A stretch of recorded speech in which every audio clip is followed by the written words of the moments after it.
ಮನುಷ್ಯನು ತನ್ನ ಜೀವನದುದ್ದಕ್ಕೂ ಸುಖ, ಸಂತೋಷ, ಸಮೃದ್ಧಿಗಾಗಿ ಹೋರಾಡುತ್ತಲೇ ಇರುತ್ತಾನೆ. ಅವನು ತಾನು ಬದುಕಿರುವ ತನಕನೂ ತುಂಬ ಹಣವನ್ನು ಗಳಿಸಬೇಕು ಮತ್ತು ಪ್ರಪಂಚದ ಎಲ್ಲ ಸುಖ ಸಂತೋಷಗಳನ್ನು ಅನುಭವಿಸಬೇಕು ಎಂದು ಶ್ರಮಪಡುತ್ತಾನೆ. ಹೆಚ್ಚಿನವರು ಈ ಸಂಪತ್ತನ್ನು ತುಂಬ ಪ್ರೀತಿಸುತ್ತಾರೆ. ಅವರು ತಮ್ಮ ಜೀವನದ ಕೊನೆಯವರೆಗೂ ಹಣವನ್ನೇ ಅನುಸರಿಸುತ್ತಾರೆ. ಸದ್ಯ ಗುಜರಾತ್ನಲ್ಲಿ ಕೋಟ್ಯಾಧಿಪತಿಯೊಬ್ಬರು ತೆಗೆದುಕೊಂಡಿರುವ ನಿರ್ಧಾರದಿಂದ ಎಲ್ಲರೂ ಬೆಚ್ಚಿಬಿದ್ದಿದ್ದಾರೆ. ಈ ವ್ಯಕ್ತಿ ಹಾಗೂ ಆತನ ಪತ್ನಿ ತಮ್ಮ ಕೋಟಿಗಟ್ಟಲೆ ಸಂಪತ್ತನ್ನು ದಾನ ಮಾಡುವ ಮೂಲಕ ಸನ್ಯಾಸ ಸ್ವೀಕರಿಸಿ ಭಿಕ್ಷೆ ಬೇಡಿ ತಮ್ಮ ಹೊಟ್ಟೆಯನ್ನು ತುಂಬಿಸಿಕೊಳ್ಳಲು ನಿರ್ಧಾರ ಮಾಡಿದ್ದಾರೆ. ಹೌದು, ಗುಜರಾತ್ನ ಭವೇಶ್ ಭಾಯ್ ಭಂಡಾರಿಯವರು 200 ಕೋಟಿ ರೂಪಾಯಿ ಮೌಲ್ಯದ ಸಂಪತ್ತನ್ನು ದಾನ ಮಾಡಲು ನಿರ್ಧರಿಸಿದ್ದಾರೆ. ಇವರು ಮೂಲತಃ ಸಬರ್ಕಾಂತ್ ಜಿಲ್ಲೆಯ ಹಿಮ್ಮತ್ ನಗರದ ನಿವಾಸಿಯಾಗಿದ್ದಾರೆ. ಅವರು ಭೌತಿಕ ಸುಖಗಳನ್ನು ತ್ಯಜಿಸಿ ತನ್ನ ಹೆಂಡತಿಯೊಂದಿಗೆ ಸನ್ಯಾಸ ಜೀವನವನ್ನು ನಡೆಸಲು ನಿರ್ಧಾರ ಮಾಡಿದ್ದಾರೆ. ಭವೇಶ್ ಭಾಯ್ ಭಂಡಾರಿ ಶ್ರೀಮಂತ ಕುಟುಂಬದಿಂದ ಬಂದವರು.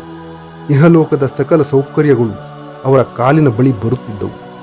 ಆದರೆ ಈ ಎಲ್ಲ ಸಂಪತ್ತು ಮತ್ತು ಶ್ರೀಮಂತಿಕೆಯನ್ನು ತ್ಯಜಿಸಲು ನಿರ್ಧರಿಸಿದ್ದಾರೆ. ಭವೇಶ್ ಭಾಯ್ ಭಂಡಾರಿಯವರು ಸಬರ್ಕಾಂತ್ ಮತ್ತು ಅಹಮದಾಬಾದ್ನಲ್ಲಿ ದೊಡ್ಡ ದೊಡ್ಡ ಕಟ್ಟಡ ನಿರ್ಮಾಣದ ವ್ಯವಹಾರವನ್ನು ನಡೆಸುತ್ತಿದ್ದವರು. ಈ ವ್ಯವಹಾರದಿಂದ ಪ್ರತಿ ವರ್ಷ ಕೋಟ್ಯಾಂತರ ರೂಪಾಯಿಗಳನ್ನು ಸಂಪಾದಿಸುತ್ತಿದ್ದರು. ಅವರಿಗೆ 2 ಮಕ್ಕಳಿದ್ದರು. 19 ವರ್ಷದ ಒಂದು ಹೆಣ್ಣು ಹಾಗೂ 16 ವರ್ಷದ ಒಬ್ಬ ಮಗ ಇದ್ದರು. ಆದರೆ ಈ 2 ಮಕ್ಕಳು ಕೂಡ 2022ರಲ್ಲಿ ಇಹಲೋಕದ ಎಲ್ಲ ಸುಖವನ್ನು ತ್ಯಜಿಸಿ ಜೈನ ಸಮುದಾಯಕ್ಕೆ ದೀಕ್ಷೆಯನ್ನು ಸ್ವೀಕಾರ ಮಾಡಿದ್ದಾರೆ. ಮಗ ಹಾಗೂ ಮಗಳ ನಿರ್ಧಾರದಿಂದ ಪ್ರೇರಿತರಾಗಿ ಇದೀಗ ಈ ಭಂಡಾರಿ ದಂಪತಿಗಳು ಕೂಡ ಸಾಂಸಾರಿಕ ಸುಖವನ್ನು ತ್ಯಜಿಸಲು ನಿರ್ಧಾರ ಮಾಡಿದ್ದಾರೆ. ಭವೇಶ್ ಭಾಯ್ ಮತ್ತು ಅವರ ಪತ್ನಿ ಜೈನ ಸಮುದಾಯಕ್ಕೆ ದೀಕ್ಷೆಯನ್ನು ತೆಗೆದುಕೊಂಡಿದ್ದಾರೆ. ದೀಕ್ಷೆ ತೆಗೆದುಕೊಂಡ ನಂತರ ಭಿಕ್ಷಾಟನೆಯಲ್ಲಿಯೇ ಜೀವನ ಕಳೆಯುತ್ತಾರೆ. ಅಷ್ಟೇ ಅಲ್ಲ, ಫ್ಯಾನ್, AC, ಮೊಬೈಲ್ ಫೋನ್ ಇತ್ಯಾದಿ ಎಲ್ಲ ಸೌಕರ್ಯಗಳನ್ನು ತ್ಯಜಿಸಿದ್ದಾರೆ. ಮತ್ತು ಈಗ ಅವರು ಭಾರತದಾದ್ಯಂತ ಬರಿಗಾಲಿನಲ್ಲಿ ತಿರುಗಾಡಬೇಕಾಗುತ್ತದೆ.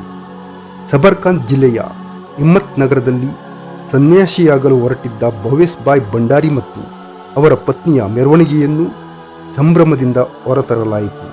ಈ ಯಾತ್ರೆಯಲ್ಲಿ ಇನ್ನೂ ಕೂಡ 35 ಮಂದಿ ಸನ್ಯಾಸ ಸ್ವೀಕಾರವನ್ನು ಮಾಡಲಿದ್ದಾರೆ. ಮೆರವಣಿಗೆಯು ಸುಮಾರು 4 ಕಿಲೋಮೀಟರ್ ಉದ್ದವಾಗಿತ್ತು. ಈ ಶೋಭಾಯಾತ್ರೆಯಲ್ಲಿ ಭವೇಶ್ ಭಾಯಿಯವರು ಅವರ 200 ಕೋಟಿಗೂ ಅಧಿಕ ಮೌಲ್ಯದ ಆಸ್ತಿಯನ್ನು ದಾನ ಮಾಡಿ ಇದ್ದಕ್ಕಿದ್ದಂತೆ ದೀಕ್ಷೆಯನ್ನು ಸ್ವೀಕಾರ ಮಾಡಿ ಎಲ್ಲರೂ ಅಚ್ಚರಿಪಡುವಂತೆ ಮಾಡಿದ್ದಾರೆ.